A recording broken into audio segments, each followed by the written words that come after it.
Assalamu alaikum students, welcome to the Scholar Science College. Today is our 10th lecture of chapter number 13 SNP block elements. Last lecture number 9 में हमने group 2 alkaline earth metals के chemical reactions को discuss किया था और hydroxide, sulphates और carbonates की solubility के ट्रेंड को देखा था। आज के लेक्चर में हम ग्रुप 2 अल्कलाइन अर्थ मेटल्स की कंटिन्यूएशन में ग्रुप 2 अल्कलाइन अर्थ मेटल्स के कार्बोनेट्स और नाइट्रेट्स की थर्मल स्टेबिलिटी को डिस्कस करेंगे और इसके बाद फिजैंस, इसके अंदर हम फिजैंस रूल को डिस्कस करेंगे और उसके बाद हम देखेंगे how beryllium differs from other members of its group. ये आज के दो टॉपिक हैं हमारे लेक्चर के। स्टूडेंट, सबसे पहले हम स्टार्ट करते हैं thermal stability of carbonates of group 2 elements. सबसे पहले हम ग्रुप 2 के कार्बोनेट्स की थर्मल स्टेबिलिटी को डिस्कस करेंगे। All carbonates decompose on heating eight appropriate temperature evolving carbon dioxide. अगर हम ग्रुप 2 अल्कलाइन अर्थ मेटल से कार्बोनेट्स को हीट करते हैं तो वो डिकम्पोज हो जाते हैं और डिकम्पोजिशन के रिजल्ट में कार्बन डाइऑक्साइड गैस को इवॉल्व करते हैं with the formation of metal oxide. Students, यही मेथड कल हमने नॉर्मल ऑक्साइड की प्रेपरेशन में भी पढ़ा था कि अगर हमने अल्कलाइन अर्थ मेटल का नॉर्मल ऑक्साइड बनाना हो तो उसके लिए हम लोग अल्कलाइन अर्थ मेटल से कार्बोनेट्स को हीट करते हैं, उनकी थर्मल डिकम्पोजिशन से कार्बन डाइऑक्साइड गैस इवॉल्व हो जाती है और रिजल्ट में मेटल ऑक्साइड्स बनते हैं। अगर आप यहाँ पे देखें तो यहाँ पे मैंने एग्जाम्पल में बहुत सारे मेटल कार्बोनेट्स लिखे हैं ग्रुप 2 अल्कलाइन अर्थ मेटल के। स्टार्ट किया है बेरिलियम से, beryllium carbonate, magnesium carbonate, calcium carbonate, strontium carbonate and barium carbonate. इन सब कार्बोनेट्स को अगर हम हीट करते हैं तो रिजल्ट में इन मेटल्स के ऑक्साइड्स जनरेट होते हैं, like beryllium oxide, magnesium oxide, calcium oxide, strontium oxide and barium oxide, और साथ में कार्बन डाइऑक्साइड गैस बनती है जो इवॉल्व हो जाती है। अब अगर आप इन कार्बोनेट्स को देखें तो इन सब की स्टेबिलिटी डिफरेंट है, जिसकी वजह से इनका जो डिकम्पोजिशन टेम्परेचर है वो भी डिफरेंट है। अगर हम बेरिलियम कार्बोनेट को देखें तो ये 25 degree Celsius means room temperature पे इजीली डिकम्पोज हो जाता है। बेरिलियम कार्बोनेट के बाद अगर हम मैग्नीशियम कार्बोनेट पे आए तो इसका डिकम्पोजिशन टेम्परेचर 540 डिग्री सेल्सियस है, मींस हाई डिकम्पोजिशन टेम्परेचर है। मैग्नीशियम कार्बोनेट के बाद कैल्शियम कार्बोनेट को देखें तो इसका डिकम्पोजिशन टेम्परेचर है 900 डिग्री सेल्सियस, और कैल्शियम के बाद स्ट्रोंशियम कार्बोनेट है, इसका है 1290 डिग्री सेल्सियस, और लास्ट में बेरियम कार्बोनेट है जिसका डिकम्पोजिशन टेम्परेचर है 1360 डिग्री सेल्सियस। तो आप ये देख सकते हैं जैसे जैसे हम डाउन द ग्रुप मूव कर रहे हैं तो thermal decomposition means thermal decomposition के लिए जो टेम्परेचर रिक्वायर्ड है वो इंक्रीज करता जा रहा है। इसका मतलब ये है इस टेम्परेचर के इंक्रीज से आप ये आइडिया कर सकते हैं कि डाउन द ग्रुप कार्बोनेट्स की स्टेबिलिटी ज्यादा होती जा रही है। बेरियम कार्बोनेट इतना ज्यादा स्टेबल है कि इसको डिकम्पोज करने के लिए 1360 डिग्री सेल्सियस टेम्परेचर रिक्वायर्ड है, और सिमिलरली बेरियम कार्बोनेट बहुत लेस स्टेबल है कि रूम टेम्परेचर 25 डिग्री सेल्सियस पे ही डिकम्पोज हो जाता है to give metal oxide with the release और liberation of carbon dioxide gas.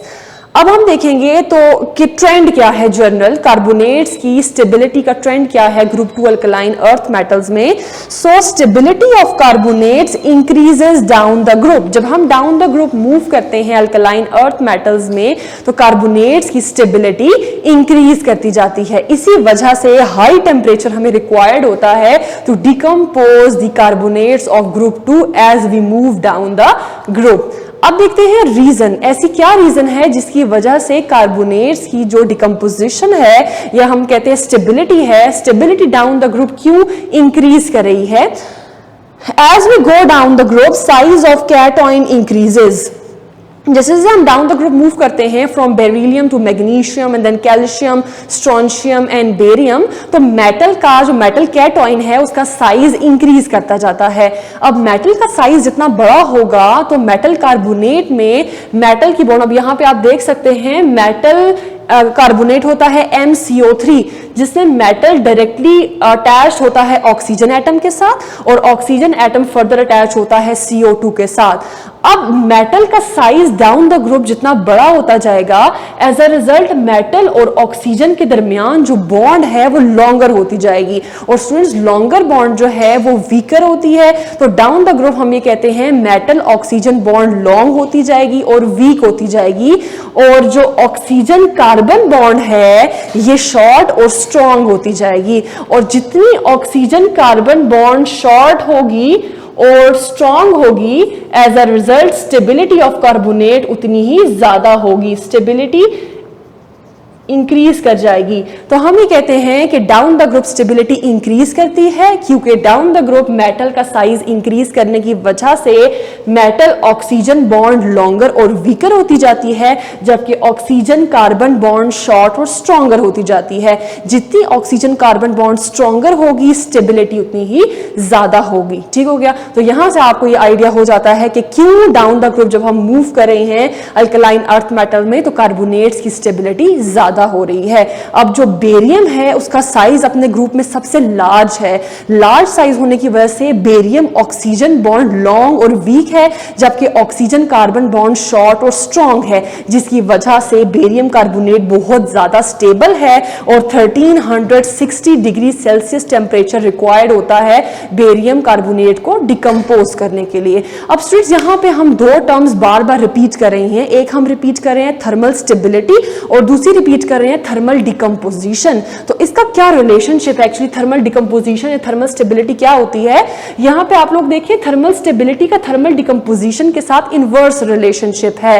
किसी भी कंपाउंड की जितनी ज्यादा थर्मल स्टेबिलिटी होगी, मींस जितना ज्यादा वो थर्मली स्टेबल होगा, उतनी ही उसकी थर्मल डिकम्पोजिशन कम होगी। आपको पता है कि जो चीज जितनी ज्यादा स्टेबल होती है उतनी ही कम डिकम्पोज होती है। तो यहाँ पे भी हम ये कहते हैं कि डाउन द ग्रुप जब हम अल्कलाइन अर्थ मेटल में मूव करते हैं तो थर्मल स्टेबिलिटी इंक्रीज करती है, और थर्मल स्टेबिलिटी के इंक्रीज करने की वजह से जो थर्मल डिकम्पोजिशन है वो कम होती चली जाती है down the group.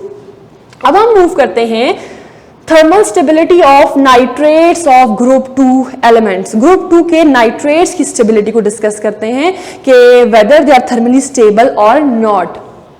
All nitrates in this group undergo thermal decomposition to give the metal oxide, brown nitrogen dioxide gas and oxygen।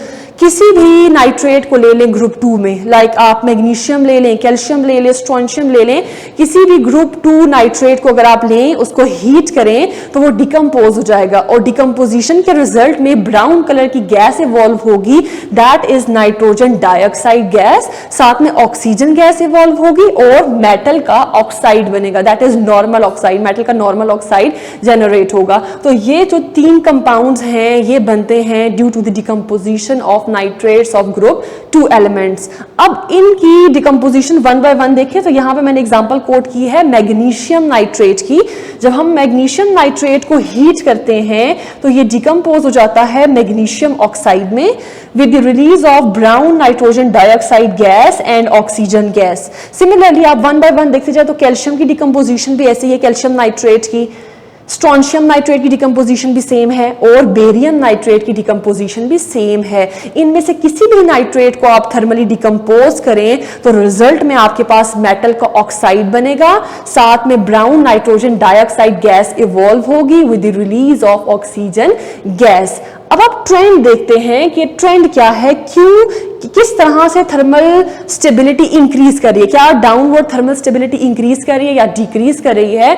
तो स्टूडेंट्स जिस तरह से हमने कार्बोनेट्स को पढ़ा है, नाइट्रेट्स में भी जब हम डाउन द ग्रुप मूव करते हैं from like magnesium, calcium, strontium, barium down the group move कर रहे हैं तो जो स्टेबिलिटी है मेटल नाइट्रेट्स की ये इंक्रीज करती है। जैसे कार्बोनेट्स की stability down the group increase कर रही है ना, इस तरह से नाइट्रेट्स की स्टेबिलिटी भी डाउन द ग्रुप इंक्रीज करती है।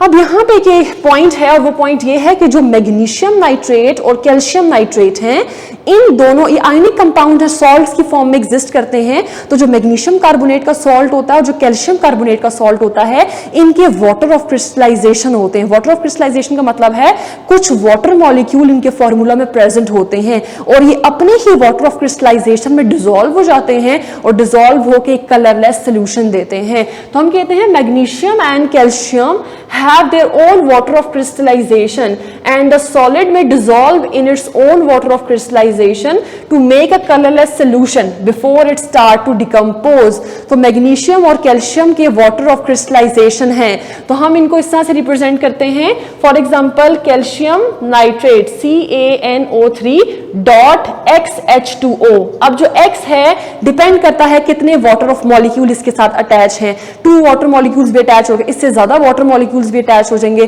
तो वाटर मॉलिक्यूल इसके साथ अटैच होंगे और ये सॉलिड सॉल्ट अपने ही वाटर मॉलिक्यूल्स में डिसॉल्व हो जाएगा और एक कलरलेस सॉल्यूशन बना देगा। और ये चीज सिर्फ मैग्नीशियम नाइट्रेट और कैल्शियम नाइट्रेट के लिए है। अब हम ट्रेंड देख रहे थे कि ग्रुप 2 नाइट्रेट्स में स्टेबिलिटी, थर्मल स्टेबिलिटी का ट्रेंड क्या है। सो stability of nitrates of group 2 compounds increases down the group. जब हम डाउन द ग्रुप मूव करते हैं तो नाइट्रेट्स की स्टेबिलिटी इंक्रीज करती है, थर्मल स्टेबिलिटी इंक्रीज करती है। अगर थर्मल स्टेबिलिटी ज्यादा होती जा रही है तो मैंने आपको बताया था थर्मल स्टेबिलिटी का थर्मल डिकम्पोजिशन के साथ इनवर्स रिलेशनशिप है। अगर थर्मल स्टेबिलिटी ज्यादा होती जा रही है इसका मतलब है थर्मल डिकम्पोजिशन कम होती जाएगी। तो डाउन द ग्रुप जो नाइट्रेट्स हैं वो ज्यादा स्टेबल होते जाते हैं। अब हम आते हैं इसकी रीजन की तरफ कि क्यों नाइट्रेट्स की stability down the group increase कर रही है। रीजन में देखें, as we move down the group the size of cation increases. यहां पे आपको मेटल नाइट्रेट की स्ट्रक्चर मैंने लिख के बताई है। यहां पे मेटल आप मैग्नीशियम लिख लें, calcium, strontium, barium, any metal of group 2 alkaline earth metals यहां पे रिप्रेजेंट कर दें और इस मेटल की नाइट्रेट्स के साथ अटैचमेंट है, ठीक हो गया, नाइट्रेट एनॉइन के साथ। डायरेक्ट मेटल की ऑक्सीजन के साथ बॉन्ड है। अब आप जब डाउन द ग्रुप मूव करेंगे तो जो मेटल है इसका साइज इंक्रीज करता जाएगा। जितना मेटल का साइज डाउनवर्ड इंक्रीज करेगा मेटल ऑक्सीजन बॉन्ड उतनी ही लॉन्ग और वीक होगी। मेटल ऑक्सीजन बॉन्ड जब लॉन्ग और वीक होगी तो जो ऑक्सीजन नाइट्रोजन बॉन्ड है ये शॉर्ट और स्ट्रांग होगी। और मैंने आपको बताया था कि ऑक्सीजन नाइट्रोजन बॉन्ड जितनी शॉर्ट और स्ट्रांग होती है एज अ रिजल्ट स्टेबिलिटी उतनी ही ज्यादा होती है। तो जब हम डाउन द ग्रुप मूव करते हैं तो जो मेटल ऑक्सीजन बॉन्ड है ये वीक होती जाती है। रीजन क्या है वीक होने की? मेटल का साइज लार्ज होता जा रहा है। साइज लार्ज होने की वजह से मेटल ऑक्सीजन बॉन्ड लॉन्ग हो रही है और लॉन्ग बॉन्ड वीक बॉन्ड होती है। तो down the group metal oxygen bond weak होती जा रही है और ऑक्सीजन नाइट्रोजन बॉन्ड स्ट्रांग होती जा रही है। और ऑक्सीजन नाइट्रोजन बॉन्ड जितनी स्ट्रांग होती जाएगी डाउनवर्ड स्टेबिलिटी उतनी ही इंक्रीज करती जाएगी। इसलिए हम कहते हैं डाउनवर्ड मेटल नाइट्रेट्स की स्टेबिलिटी ज्यादा होती जाती है। जो लास्ट एलिमेंट है बेरियम नाइट्रेट वो सबसे ज्यादा स्टेबल है और जो पहला एलिमेंट है वो सबसे लेस स्टेबल है। ठीक हो गया। यहां तक हमने डिस्कस किया ग्रुप 2 अल्कलाइन अर्थ मेटल्स के कार्बोनेट्स और नाइट्रेट्स की थर्मल स्टेबिलिटी को और हमने ये बताया है कि डाउनवर्ड नाइट्रेट्स और कार्बोनेट्स की थर्मल स्टेबिलिटी इंक्रीज करती जाती है और थर्मल स्टेबिलिटी का थर्मल डिकम्पोजिशन के साथ इनवर्स रिलेशनशिप है। क्योंकि डाउनवर्ड थर्मल स्टेबिलिटी इंक्रीज कर रही है तो थर्मल डिकम्पोजिशन डिक्रीज करती जाती है। अब स्टूडेंट्स हम इसको एक डिफरेंट एंगल से देखने जा रहे हैं, वो है फिजेंस रूल। अब हम इस थर्मल स्टेबिलिटी को या थर्मल डिकम्पोजिशन को फिजेंस रूल अकॉर्डिंगली देखेंगे। सबसे पहले तो आपको यह पता होना चाहिए कि फिजेंस रूल के अकॉर्डिंगली स्टेबिलिटी किस तरह से डिफाइन की जाती है। तो हम स्टार्ट करते हैं जनरल स्टार्ट से। जनरली जो हमारे पास आयनिक कंपाउंड्स होते हैं उनमें दो चीजें प्रेजेंट होती हैं, एक होता है कैटआयन और एक होता है एनॉयन। सिंपल मैं अगर आपको एग्जांपल देती हूं NaNO3, सोडियम नाइट्रेट। तो सोडियम नाइट्रेट में जो Na है सोडियम, दैट इज अ केटोइन, क्योंकि इस पे +1 चार्ज है, और जो NO3 है इस पे -1 चार्ज है, इसको कहते हैं एनोइन। तो हर आयनिक कंपाउंड के अंदर दो चीजें प्रेजेंट होती हैं, एक केटोइन प्रेजेंट होता है और एक एनोइन प्रेजेंट होता है। और फिजेंस रूल के अकॉर्डिंगली केटोइन पे जितना पॉजिटिव चार्ज ज्यादा होगा, मतलब पॉजिटिव चार्ज ज्यादा होने का मतलब है +2, +3, +4, जितना पॉजिटिव चार्ज ज्यादा होता जाए किसी भी केटोइन पे, इसका मतलब यह है कि उसके अंदर से उतने इलेक्ट्रॉन रिमूव हो गए हैं। और आपको पता है जितने इलेक्ट्रॉन किसी एटम से रिमूव होते जाते हैं तो प्रोटॉन्स की अट्रैक्शन बाकी इलेक्ट्रॉन्स पे ज्यादा हो जाती है, जिसकी वजह से साइज श्रिंक कर जाता है। तो अगर आपके पास कोई केटोइन +2 चार्ज वाला है और +4 चार्ज वाला है, तो जिस पे ज्यादा चार्ज होगा उसका साइज स्मॉल होगा। तो फिजेंस रूल यही कहता है कि हायर पॉजिटिव चार्ज, जितना पॉजिटिव चार्ज ज्यादा होता जाएगा केटोइन का, उतना उसका साइज स्मॉल होता जाएगा, और जितना स्मॉल साइज का केटोइन होगा कोवेलेंट कैरेक्टर उसका उतना ही ज्यादा होगा और वो उतना स्टेबल होगा केटोइन। सो फिजेंस रूल, यहां पे मैंने आपको सिर्फ अभी केटोइन से के बारे में बताया है कि फिजेंस रूल अकॉर्डिंगली एक केटोइन के ऊपर जितना ज्यादा पॉजिटिव चार्ज होगा वो केटोइन उतने ही स्मॉल साइज का होगा, और जितने स्मॉल साइज का केटोइन होगा उसका कोवेलेंट कैरेक्टर उतना ज्यादा होगा, जिसकी वजह से उसकी जो स्टेबिलिटी है वो उतनी ही ज्यादा होगी। अब हम आते हैं एनोइन की तरफ। फिजेंस रूल के अकॉर्डिंगली अगर आप एनोइन को देखें तो एनोइन पे जितना ज्यादा नेगेटिव चार्ज होगा, नेगेटिव चार्ज ज्यादा होने का मतलब है -2, -3, -4। -2 का मतलब है 2 इलेक्ट्रॉन एटम के पास हैं, -3 का मतलब है 3 इलेक्ट्रॉन्स हैं, और जितने ज्यादा इलेक्ट्रॉन्स कोई भी एटम लेता है उसका साइज बड़ा हो जाता है। मैंने अपने फर्स्ट लेक्चर में आपको बताया था कि केटोइन स्मॉल साइज के होते हैं और एनोइन लार्ज साइज के होते हैं, और जितना ज्यादा नेगेटिव चार्ज होता जाएगा साइज उतना ही बिगर होता जाएगा। तो एनोइन पे जितना ज्यादा नेगेटिव चार्ज होगा उतना उसका साइज लार्ज होगा, और जितना साइज लार्ज होगा एज अ रिजल्ट उतना कोवेलेंट कैरेक्टर ज्यादा होगा और स्टेबिलिटी एनोइन की ज्यादा होगी। So this is about Fajans rule. अब हम कुछ क्वेश्चंस डिस्कस करते हैं थर्मल स्टेबिलिटी ऑफ कार्बोनेट्स और नाइट्रेट्स से रिलेटेड, जिससे आपको आइडिया हो जाएगा कि किस तरह से हम लोग कंपेयर करके थर्मल स्टेबिलिटी बता सकते हैं कि which compound is more stable and which one is less stable. So students, अब हम देखते हैं कुछ questions related to thermal stability, जिससे आपके कॉन्सेप्ट थोड़े से क्लियर होंगे। सबसे पहला क्वेश्चन है, जैसे मैंने आपको पहले बताया, थर्मल स्टेबिलिटी का थर्मल डिकम्पोजिशन के साथ इन्वर्स रिलेशनशिप है। किसी भी आयनिक कंपाउंड की अगर थर्मल स्टेबिलिटी ज़्यादा है, इसका मतलब है उसकी थर्मल डिकम्पोजिशन उतनी ही कम है। सो फर्स्ट क्वेश्चन है विच one is thermally less stable. आपके पास 2 आयनिक कंपाउंड्स हैं और आपको ये बताना है कि किसकी थर्मल स्टेबिलिटी कम है। तो पहला कंपाउंड है NaNO3 सोडियम नाइट्रेट, और सेकंड कंपाउंड है KNO3 पोटेशियम नाइट्रेट। इन दोनों में से किसी एक की थर्मल स्टेबिलिटी कम है कंपैरेटिवली दूसरे की ज्यादा है। तो आप किस तरह से बताएंगे? एक तो आप इस तरीके से भी बता सकते हैं कि सोडियम, और यहाँ पे अगर आप क्वेश्चन आपकी इस तरह से आता है तो आप सबसे पहले देखेंगे यहाँ पे कैटोइन सोडियम है और एनोइन नाइट्रेट है, यहाँ पे कैटोइन पोटेशियम है और एनोइन नाइट्रेट है। अब दोनों में एनोइन सेम है, यहाँ पे भी नाइट्रेट है और यहाँ पे भी नाइट्रेट है। तो एनोइन क्योंकि दोनों में सेम है तो उसको आप कंपेयर नहीं कर सकते, तो एनोइन को मत देखें, सिर्फ कैटोइन को देखें। अब आप यहाँ पे सिर्फ कैटोइन कंपेयर करेंगे, एक पोटेशियम है एक सोडियम है, 2 हैं कैटोइंस, ठीक है।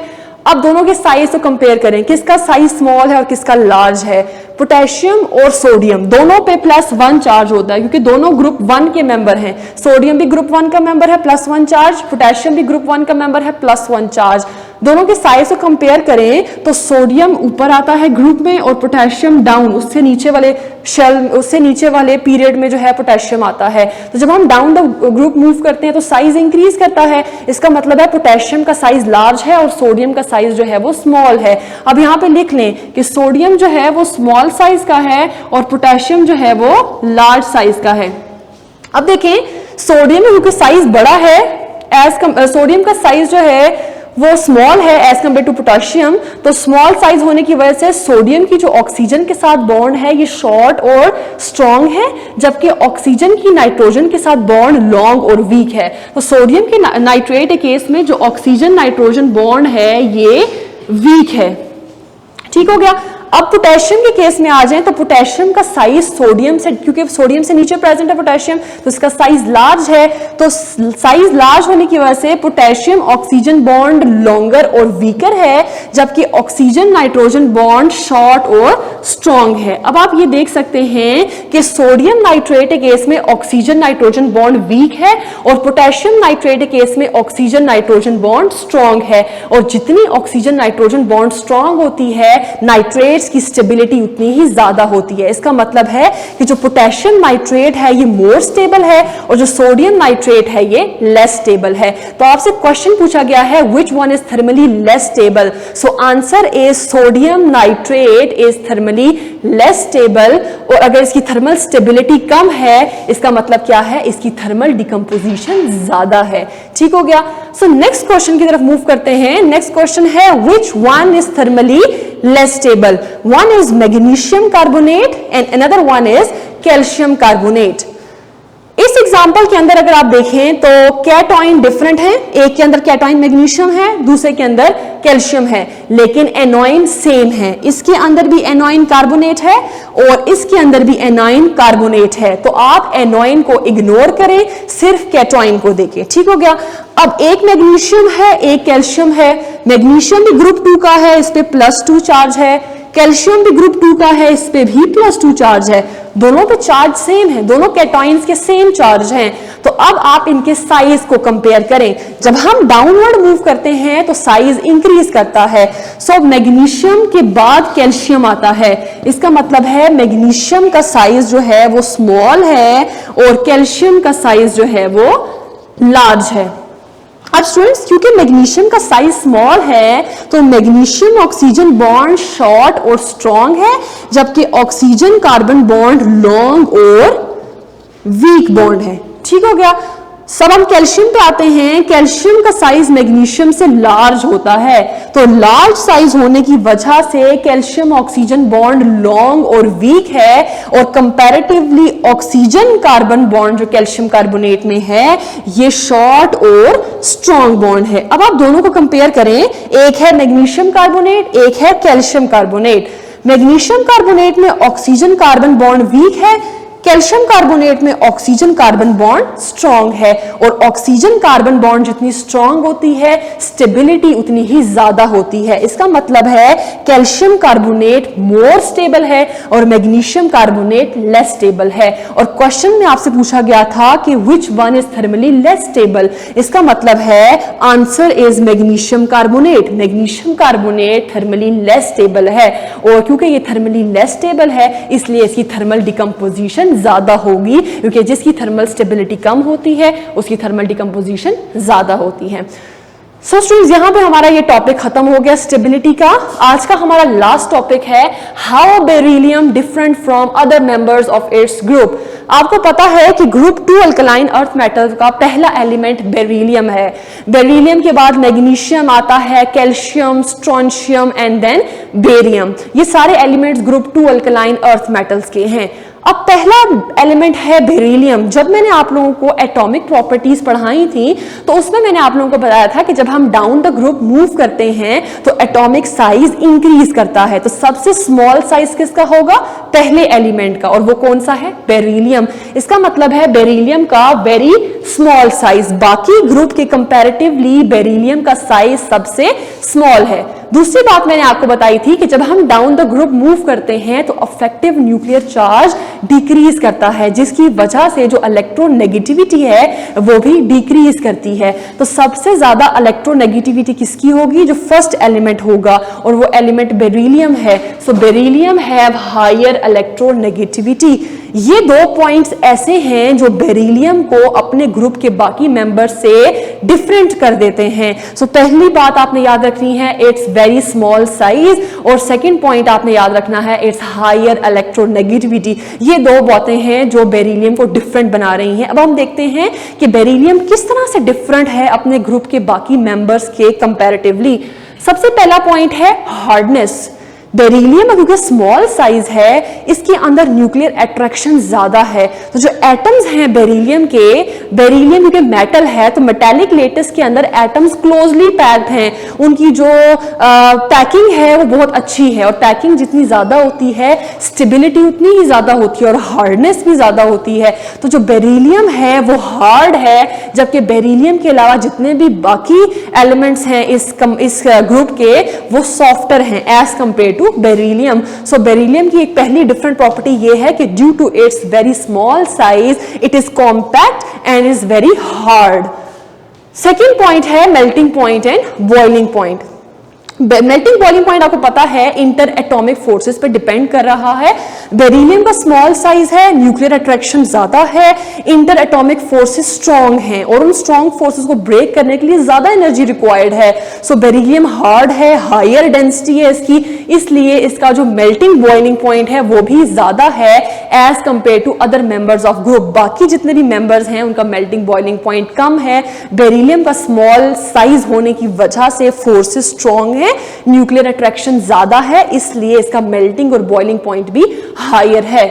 Now we move towards the third point, formation of covalent compounds. Students, यहां तक आपको ये क्लियर होगा कोवलेंट कंपाउंड्स बनाता है बेरिलियम किस तरह से। कल मैंने आपको एग्जांपल बताई थी लास्ट लेक्चर में, that is beryllium nitride. Beryllium का स्मॉल साइज है, स्मॉल साइज होने की वजह से ये जिस भी कंपाउंड के साथ बॉन्ड बनाता है, एक तो स्मॉल साइज है, इलेक्ट्रोनेगेटिविटी भी ज्यादा है, तो जिस कंपाउंड के साथ बॉन्ड बनाता है उसके दरमियान में इलेक्ट्रोनेगेटिविटी डिफरेंस बहुत कम होता है। और आपको पता है कि इलेक्ट्रोनेगेटिविटी डिफरेंस कम हो तो बॉन्ड कोवलेंट होती है, और इलेक्ट्रोनेगेटिविटी डिफरेंस ज्यादा हो तो बॉन्ड आयनिक होती है। तो आप यहां पे देखें बेरिलियम की इलेक्ट्रोनेगेटिविटी ज्यादा है, तो नाइट्रोजन और बेरिलियम की इलेक्ट्रोनेगेटिविटी का डिफरेंस लें तो बहुत कम आता है। और जब दो एलिमेंट्स के दरमियान इलेक्ट्रोनेगेटिविटी का डिफरेंस कम होता है तो उनके दरमियान जो बॉन्ड होती है वो कोवलेंट बॉन्ड होती है। अब बेरिलियम के अलावा जितने भी बाकी मेंबर्स हैं उनके कंपाउंड जो भी होते हैं वो आयनिक होते हैं, क्योंकि उनके दरमियान जो इलेक्ट्रोनेगेटिविटी डिफरेंस है वो 0.5 से ज्यादा होता है। सो ये डिफरेंट पॉइंट है कि बेरिलियम कोवलेंट कंपाउंड्स बनाता है, जबकि बाकी जितने भी मेंबर्स हैं इस ग्रुप के वो आयनिक कंपाउंड्स बनाते हैं। Now we move towards the fourth point, that is reaction with water. Beryllium do not react with water even at red hot. अगर आप बेरिलियम को वाटर के साथ रिएक्ट करवाएं, कोल्ड वाटर से या स्टीम से, किसी से कोई भी कंडीशन ले लें, बेरिलियम वाटर से बिल्कुल भी रिएक्ट नहीं करता। और इसकी रीजन क्या है, क्यों वाटर से रिएक्ट नहीं करता? स्मॉल साइज है, स्मॉल साइज होने की वजह से न्यूक्लियर अट्रैक्शन ज्यादा है, स्टेबिलिटी ज्यादा है, और जो चीज जितनी ज्यादा स्टेबल होती है उतनी ही कम रिएक्टिव होती है। तो बेरिलियम बहुत लेस रिएक्टिविटी शो करता है, it do not react with water, जबकि बाकी जितने भी एलिमेंट्स हैं वो आराम से वाटर से रिएक्ट कर जाते हैं। जैसे मैग्नीशियम को अगर आप कोल्ड वाटर से रिएक्ट करवा रहे हैं, स्लाइट सा रिएक्शन होता है, नो डाउट स्लाइट रिएक्शन है, लेकिन रिजल्ट में मैग्नीशियम हाइड्रोक्साइड बनता है with the liberation of hydrogen gas. और मैग्नीशियम के अलावा बाकी जितने मेंबर्स हैं, कैल्शियम, स्ट्रोंशियम, बेरियम, सब आराम से कोल्ड वाटर के साथ रिएक्ट करते हैं। रिएक्शन बहुत विगरस होता है, एक्सोथर्मिक होता है, और रिजल्ट में मेटल के हाइड्रोक्साइड्स बनते हैं और हाइड्रोजन गैस इवॉल्व होती है। तो यहां से आपको ये क्लियर हुआ है कि बेरिलियम वाटर से रिएक्ट नहीं करता, जबकि बाकी सारे मेंबर्स इजीली वाटर के साथ रिएक्ट कर जाते हैं।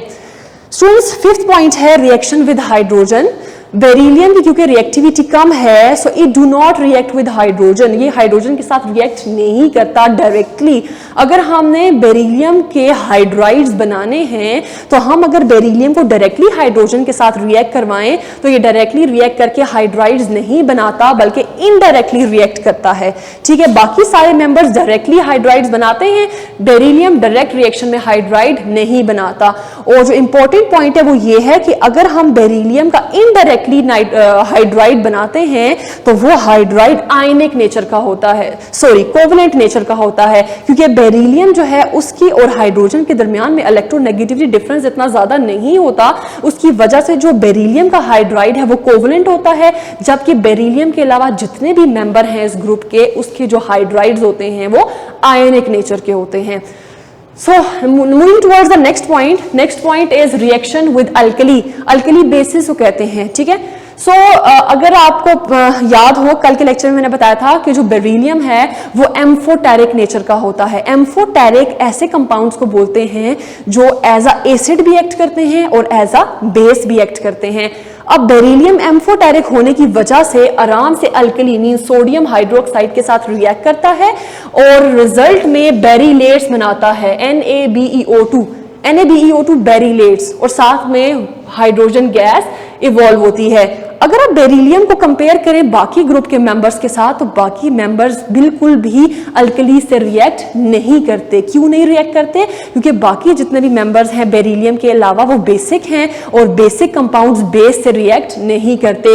बेरिलियम एम्फोटेरिक नेचर रखने की वजह से जब बेस के साथ ट्रीट होता है तो एज अ एसिड एक्ट करता है और एसिड की तरह एक्ट करके न्यूट्रलाइजेशन रिएक्शन देता है। तो यहाँ पे आपने ये देखा है कि बेरिलियम बेस से रिएक्ट करता है जबकि बाकी मेंबर्स बेस से रिएक्ट नहीं करते। नेक्स्ट पॉइंट है behaviour of oxides and hydroxide. Beryllium के जितने भी ऑक्साइड्स होते हैं like BeO beryllium normal oxide, और जो भी हाइड्रोक्साइड्स होते हैं like BeOH taken twice, beryllium के जो ऑक्साइड्स और हाइड्रोक्साइड्स हैं ये सारे के सारे एम्फोटेरिक होते हैं। एम्फोटेरिक का मतलब है एसिड्स के साथ भी रिएक्ट कर लेते हैं और बेस के साथ भी रिएक्ट कर लेते हैं, और जब एसिड और बेस दोनों के साथ रिएक्ट करते हैं तो न्यूट्रलाइजेशन रिएक्शन होता है जिसके रिजल्ट में सॉल्ट और वाटर बनता है। बेरिलियम के अलावा बाकी जितने भी मेंबर्स हैं लाइक मैग्नीशियम, कैल्शियम, स्ट्रोंशियम और बेरियम, इनके ऑक्साइड्स और हाइड्रोक्साइड्स जो होते हैं वो बेसिक होते हैं जबकि बेरिलियम के ऑक्साइड्स और हाइड्रोक्साइड एम्फोटेरिक हैं। नेक्स्ट और 8 पॉइंट है बिहेवियर ऑफ कार्बाइड्स। अगर आप कार्बाइड्स के बिहेवियर को देखें तो जो बेरिलियम के कार्बाइड्स हैं इनकी अगर आप वाटर की प्रेजेंस में हाइड्रोलिसिस कराते हैं तो ये रिजल्ट में मीथेन गैस इवॉल्व करते हैं। जबकि आप बेरिलियम के अलावा किसी और मेंबर को ले लें, मैग्नीशियम को, कैल्शियम को, या किसी भी मेंबर को, ग्रुप 2 का मेंबर होना चाहिए, और उसके कार्बाइड को आप वाटर की प्रेजेंस में ब्रेक डाउन करें तो रिजल्ट में इथाइलिन गैस बनती है। तो अब यहाँ पे आप डिफरेंस देख लें कार्बाइड्स का कि जो बेरिलियम के कार्बाइड्स हैं उनकी डिकम्पोजिशन किस तरह से हो रही है और बाकी मेंबर से कार्बाइड्स की डिकम्पोजिशन किस तरह से हो रही है। बेरिलियम कार्बाइड के केस में मीथेन गैस बन रही है जबकि बाकी मेंबर्स की अगर हम लोग डिकम्पोजिशन करें in the presence of water तो उसके रिजल्ट में इथाइलिन गैस जो है वो इवॉल्व होती है। इथाइलिन का फॉर्मूला होता है CH triple bond CH, ethylene gas, that is an alkyne. ठीक हो गया, जबकि मीथेन एक अल्केन है। तो यहाँ पे कार्बाइड्स की जो डिकम्पोजिशन है वो भी डिफरेंट है। नेक्स्ट पॉइंट है बिहेवियर ऑफ नाइट्राइड्स। ये मैंने लास्ट लेक्चर में डिस्कस किया था डिटेल में आप लोगों के साथ कि जो बेरिलियम का नाइट्राइड है वो वोलेटाइल होता है जबकि बाकी जितने भी एलिमेंट्स हैं उनके नाइट्राइड्स नॉन वोलेटाइल होते हैं। और इसकी रीजन भी बताई थी कि बेरिलियम का स्मॉल साइज है, स्मॉल साइज होने की वजह से बेरिलियम और नाइट्रोजन के दरमियान में इलेक्ट्रोनेगेटिविटी डिफरेंस भी कम होता है, नेचर ऑफ बॉन्ड भी कोवलेंट है, और दूसरी बात यह बेरिलियम स्मॉल साइज होने की वजह से जो भी कंपाउंड बनाता है वो कोवलेंट कंपाउंड्स होते हैं। और कोवलेंट कंपाउंड के दरमियान में जो इंटरमॉलिक्यूलर फोर्सेस होती हैं वो वीक वंडर वॉल फोर्सेस होती हैं, और वीक वंडर वॉल फोर्सेस थोड़ी सी एनर्जी से ब्रेक हो जाती हैं। इसलिए जो बेरिलियम के नाइट्राइड्स हैं वो वोलेटाइल हैं, रूम टेम्परेचर पे इवेपोरेट हो जाते हैं, जबकि बाकी जितने भी एलिमेंट्स हैं उनके नाइट्राइड्स आयनिक होते हैं और आयनिक के दरमियान में आयनिक फोर्सेस ऑफ अट्रैक्शन होती हैं, स्टेबल होते हैं, इसलिए रूम टेम्परेचर पे वो इवेपोरेट नहीं होते, हम कहते हैं वो नॉन वोलेटाइल हैं। Now we move towards the second last point, that is water of crystallization. Water of crystallization क्या है कि बेरिलियम अपने साथ कितने वाटर मॉलिक्यूल्स को अटैच कर सकता है। अगर आप बेरिलियम के इलेक्ट्रॉनिक कॉन्फ़िगरेशन देखें, इसका एटॉमिक नंबर होता है 4, तो electronic configuration is 1s2 2s2, ठीक है। 2p is empty, 2p is empty. अब अगर आप बेरिलियम को आयन की फॉर्म में देखें, Be+2 ग्रुप 2 का मेंबर है, +2 चार्ज शो करता है। +2 का मतलब है 2 इलेक्ट्रॉन रिमूव हो गए और वो 2 इलेक्ट्रॉन हमने 2s में से रिमूव किए हैं। तो पहले 2s में 2 इलेक्ट्रॉन थे, अब 2s 0 हो गई है। So now electronic configuration is 1s2 2s 0 2p 0। अब आप देखिए कितनी आपके पास एम्प्टी ऑर्बिटल्स हैं। एक 2s एम्प्टी ऑर्बिटल है और 3 2p की हैं, 2px 2py 2pz। So there are 4 empty orbital. So 4 water molecule अपने लोन पेयर आपको पता है वाटर में H2O ऑक्सीजन होता है और ऑक्सीजन के ऊपर 2 लोन पेयर होते हैं। तो जो ऑक्सीजन है वो अपना एक लोन पेयर डोनेट करता है एम्प्टी ऑर्बिटल में।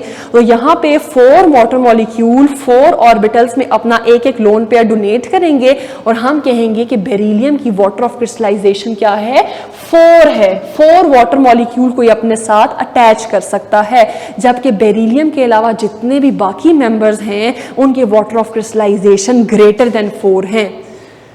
Now the last point is formation of complex compounds. Beryllium क्योंकि साइज सबसे स्मॉल है, स्मॉल साइज होने की वजह से ये स्टेबल कॉम्प्लेक्स कंपाउंड्स बनाता है।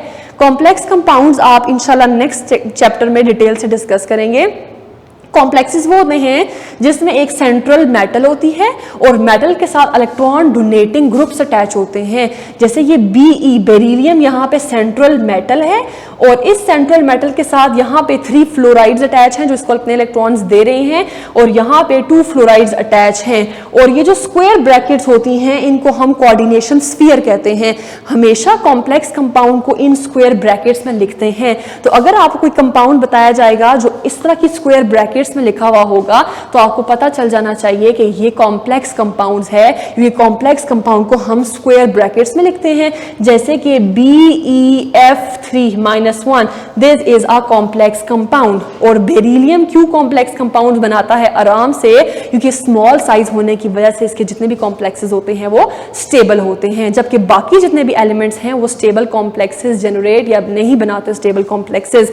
तो यहाँ पे आप स्टूडेंट्स 10 पॉइंट्स देखे हैं बेरिलियम के जो इसको अपने मेंबर्स ऐसा ग्रुप 2 के बाकी मेंबर्स से डिफरेंट कर रहे हैं। सबसे पहला हार्डनेस देखी, मेल्टिंग बॉइलिंग पॉइंट देखा एंड सो ऑन, 1 बाय 1 आपने सारे पॉइंट्स देखे, जिससे आपको ये पता चलता है कि बेरिलियम जो है उसकी प्रॉपर्टीज बिल्कुल डिफरेंट हैं as compare to other members of its group. So this is all of our today's lecture students. यहाँ पे हमारा group number 2 alkaline earth metal खत्म हो गया। इंशाल्लाह नेक्स्ट लेक्चर में हम ग्रुप नंबर 4 स्टार्ट करेंगे, कार्बन फैमिली। ठीक है, थैंक यू सो मच, अल्लाह हाफिज।